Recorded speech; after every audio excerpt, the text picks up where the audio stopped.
Boas a todas e a todos. Esta semana traio-vos un vídeo sobre un dos meus temas astronómicos favoritos, a busca de exoplanetas.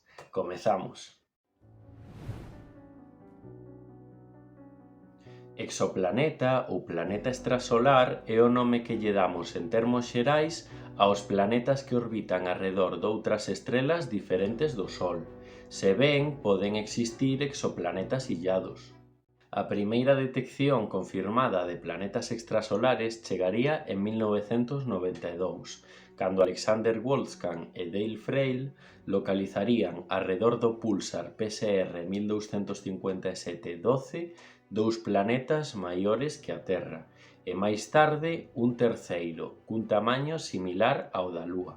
Se ben non se trata dun sistema planetario como tal, xa que un púlsar non é unha estrela, senón os restos que quedan tras a morte dunha.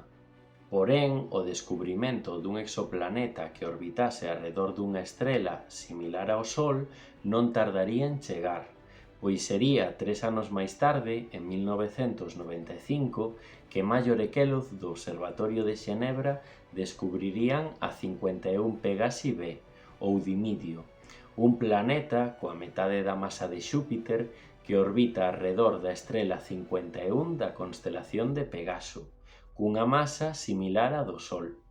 A magnitude do seu descubrimento fixo os merecedores no 2019 do Premio Nobel de Física, e que a existencia de exoplanetas suscita un gran interese na comunidade científica, ante a posibilidade de que, ao igual que a Terra, alberguen vida.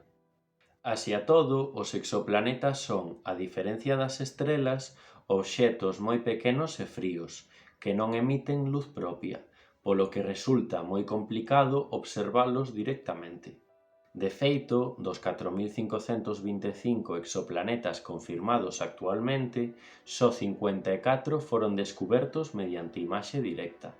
Polo tanto, a súa detección é un desafío que se abordará maioritariamente mediante métodos indirectos, que son aqueles nos que o que se observa non é o planeta, senón a estrela, analizando as variacións en posición e luminosidade que inducirían un ou máis planetas se orbitasen arredor dela. Un destes métodos é o método das velocidades radiais. Dado que nun sistema planetario o planeta non xira arredor da estrela, senón que ambos xiran arredor do centro de masas do sistema, pódense atopar exoplanetas detectando o bambeo que estes producen no movemento orbital da estrela analizada. E isto como se fai? Medindo as variacións na velocidade radial da mesma. A velocidade radial é a velocidade que ten a estrela ao longo da liña visual que a une co observador. Se unha estrela se move arredor dun centro de masas pola influencia gravitatoria dun planeta, a súa velocidade radial variará periódicamente, dado que desde o punto de vista do observador, esta se alonxará e se achegará a él cíclicamente. E como podemos medir esta variación? Recurrindo ao efecto Doppler.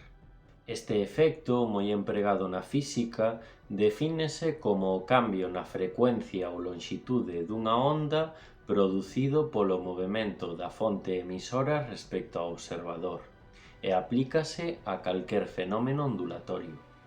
O exemplo máis cotiá deste efecto é o dos coches en movemento. Cando escoitades pasar unha ambulancia a gran velocidade, o son da súa sirena pasa dun ton máis grave a outro máis agudo, a medida que se achega a vos, e o proceso inverso acontece cando se alonxa. Isto é porque a lonxitude de onda do son redúcese cando a ambulancia se achega e aumenta cando a ambulancia se alonxa.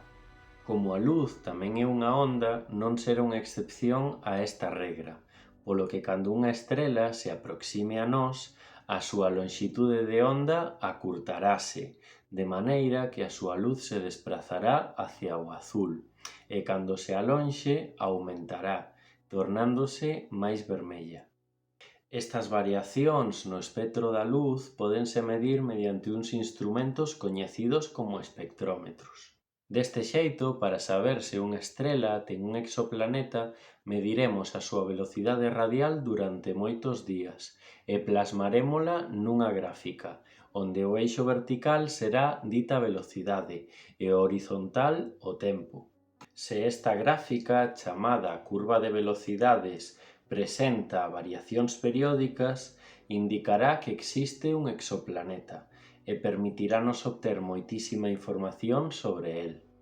Por exemplo, resulta moi sinxelo extraer o período co que orbita medindo simplemente a distancia entre dous máximos ou dous mínimos da curva. Unha vez obtido, a terceira lei de Kepler dinos que o cadrado do período é directamente proporcional ao cubo da distancia, de maneira que canto maior sexa o período, a maior distancia se atopará o planeta da estrela, e a inversa. Se ademais coñecemos a masa da estrela, a cal é posible estimar en base a outros parámetros como a luminosidade ou a temperatura, a formulación de Newton desta lei permitirános calcular directamente a distancia do planeta á estrela.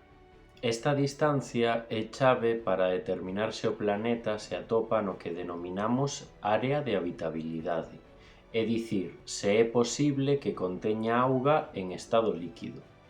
Sabendo a distancia a que se atopa o planeta, podemos calcular a súa velocidade, o cal, xunto coa velocidade da estrela, que ven representada na amplitude da curva, danos a masa do planeta. Iso sí, supoñendo que observamos a órbita de canto. Se esta está inclinada, debemos incluir o seu ángulo de inclinación nas fórmulas antes descritas. O outro método fundamental para descubrir novos mundos é o método dos tránsitos.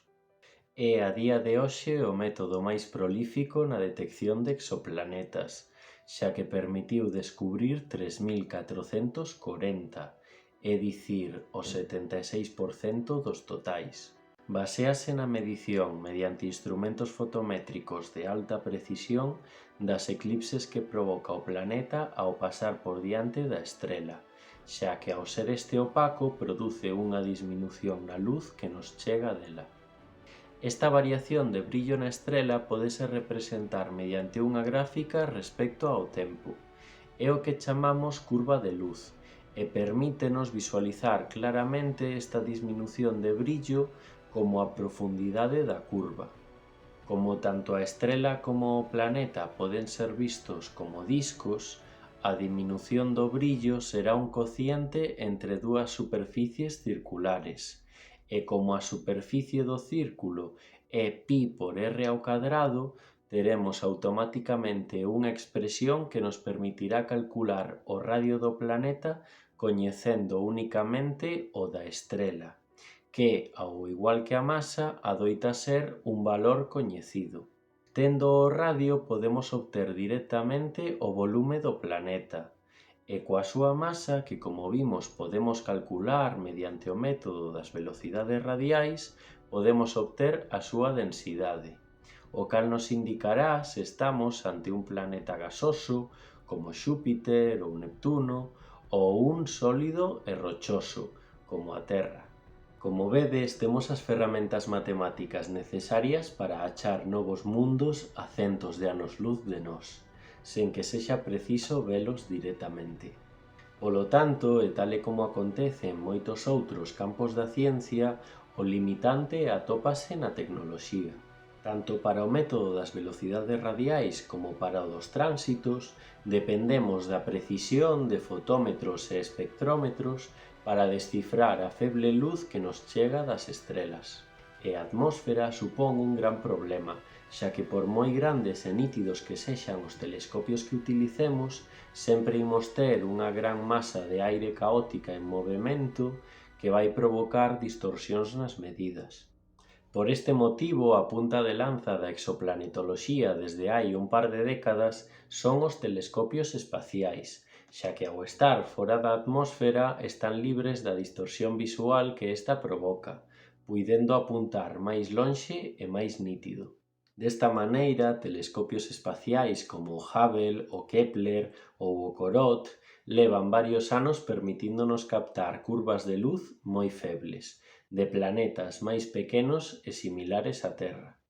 Nuns meses está previsto o lanzamento do James Webb, o telescopio espacial máis avanzado e grande da historia, que ten entre os seus principais obxectivos a detección e estudo tanto de exoplanetas rochosos e lonxanos como das súas atmósferas. Todo apunta a que non queda moito para atopar outros planetas tan habitables como o noso.